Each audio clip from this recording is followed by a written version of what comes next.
Exterior, desolate petrol station, day.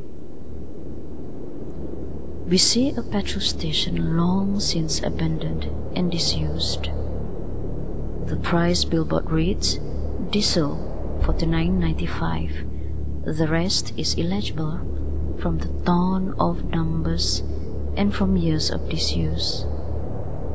On the tarmac, we see a lonely shoe. Still resting in its newsstand is a cover of a newspaper reading, "Billions dead and dying. Is this the end for all mankind?" All we can hear is the wind blowing. Not even animal sounds are audible. Leering over the newsstand, we see a shadow of a man. Pulling back, we find the shadow belongs to Walter Phelan, 48. He is wearing clothes that haven't been seen to in a long time. He is unshaven and looks dirty and weather-beaten. On his nose rests a pair of glasses, smudged and one of the lenses broken in half. His eyes are trained at the newsstand, but he has to adjust his glasses and tilts his head to see clearly. He still sees right through it, as if he's seen it dozens of times though, and he has. He walks away and we hear the gravel crunching under his feet. Exterior, the dead tree. On top of an old road, we see an old leafless tree. Walter trudges along the path with the wind blowing softly. Exterior, an abandoned house, day. At the end of the old road, we see an abandoned house. No one has lived here for ages. Crack! We hear the sound of a branch breaking off a tree, followed by clunk, rattle. From the driveway leading to the house, a rogue shape squeaks pitifully out into the road. Walter is startled by the sudden commotion and clumsily struggles to recover his gun. As he tilts his head to look straight through the beaten glasses, he aims the gun at the movement and identifies the shape to be a child's tricycle. He lowers his gun and turns his head toward this house. On the roof we see a homemade aerial antenna. Walter walks up the driveway, still holding his gun. The front of the lawn, a lot of old debris has been strewn.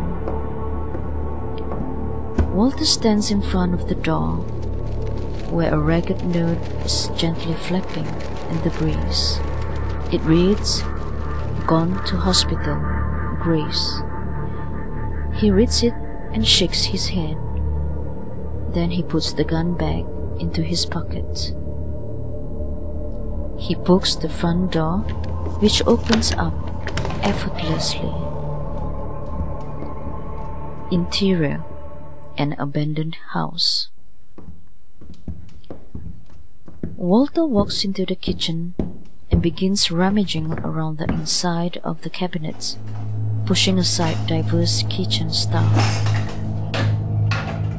On the table we see a shortwave radio connected to a car battery.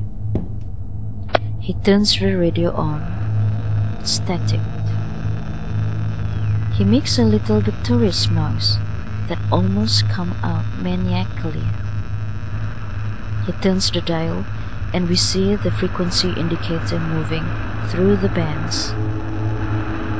It's emitting static. No man-made interference.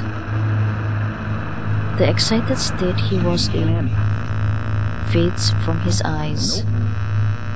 Examining it, he finds the switch to broadcast. Hello? Anyone there? Hello? Nobody. He picks up the tin at random and investigates its contents. It's quite empty. For a few seconds he stares at and turns the tin almost as if expecting it to do something. As it fails to produce any reaction whatsoever, he throws away the tin angrily and rubs his face in agony. He looms over the sink, looking guilty for being the last man alive. Then he spots a framed picture, toppled over on a shelf. He picks it up and stares at it. It's a picture of a little boy. He seems quite happy, despite the glass in the frame being fractured and dirty. He stares at it, hypnotized. A spontaneous sob covers his mouth with his hand as tears wells up in his eyes. Another sob. He lowers the picture and looks out through the window at the sun setting behind the thick layer of perpetual clouds. Oh God. Interior: an abandoned house, night. Walter sits on the floor in the living room. He is still holding the picture of the boy. We can see he has been crying. The radio has run out of batteries and is now silent. He has built a small fire directly on the floor, and now he just sits there, looking into the dancing flames that reflects little lights in his glasses, eyes behind betraying his inner despondence. All we hear, aside from the crackling of the fire, is a soft wind blowing outside. The picture frame is put on the floor, and from his pocket he pulls out the gun. He ejects the cartridge and checks it for bullets. He reinserts it. Click, clack. He loads it. A psychotic sound builds. Drawing a deep breath, he puts the gun into his temple and closes his eyes hard. Knock, knock, knock. A psychotic sound is broken. His eyes open and blinks fast, and his finger lifts the trigger. Knock, knock, knock. His eyes fix on the door, and he breathes out. He lowers the gun. The knocking becomes deeper, more poignant. Knock, knock, knock.